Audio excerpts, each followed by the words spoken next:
जय श्री राम, जय श्री राम।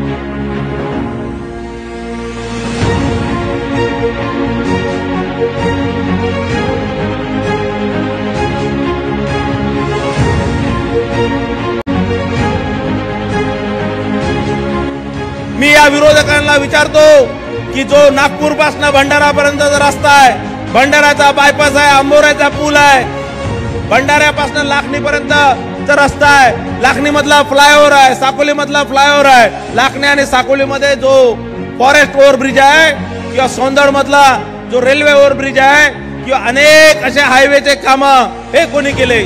निश्चितच हे आपल्यावर आरोप करतात की इथे रोजगार निर्मिती झाली नाही। हे जे करोडो रुपयाचे काम आहे आपल्या क्षेत्राचे लोकप्रिय खासदार सन्माननीय सुनील भाऊ मेंढेंच्या माध्यमातून आपल्या क्षेत्रामध्ये झाले। लोकसभेची निवडणूक आहे, देशाचा नेता निवडण्याकरता ही निवडणूक आहे। देशामध्ये कोण प्रधानमंत्री असेल त्याकरता ही निवडणूक आहे।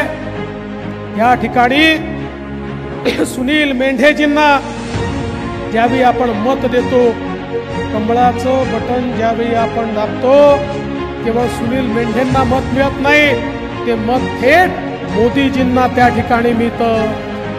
आणि दुसऱ्या कोणाला मत दिलं तर मत कोणाला मिळतं? राहुल गांधींना मत मिळतं। बंधू भगिनींनो, या देशामध्ये आता दोन खेमे तयार झाले आहेत। एकीकडे विकास पुरुष, जगातील सर्वाधिक लोकप्रिय नेते माननीय मोदीजी आहेत। मोदीजींच्या नेतृत्वामध्ये एनडीएचे घटक पक्ष आहेत, आपली महायुती आहे, राष्ट्रवादी काँग्रेस आहे, शिवसेना आहे, रिपाई आहे, आता मनसे देखील आलेली आहे। ये झूठ फैलाते हैं कि भारतीय जनता पार्टी को 400 सीटें मिली तो भारतीय जनता पार्टी आरक्षण समाप्त कर देगी।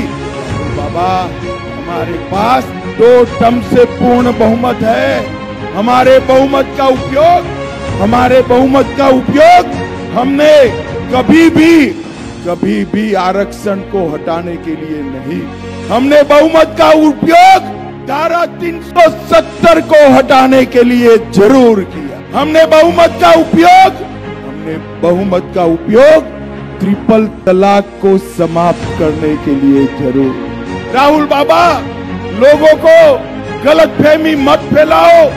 आज मैं भंडारा गोंदिया वालों को कहकर जाता हूं, जब तक भारतीय जनता पार्टी राजनीति में है, ना हम आरक्षण को हटाएंगे ना हटाने देंगे। ये भारतीय जनता पार्टी के नेता नरेंद्र मोदी की गारंटी।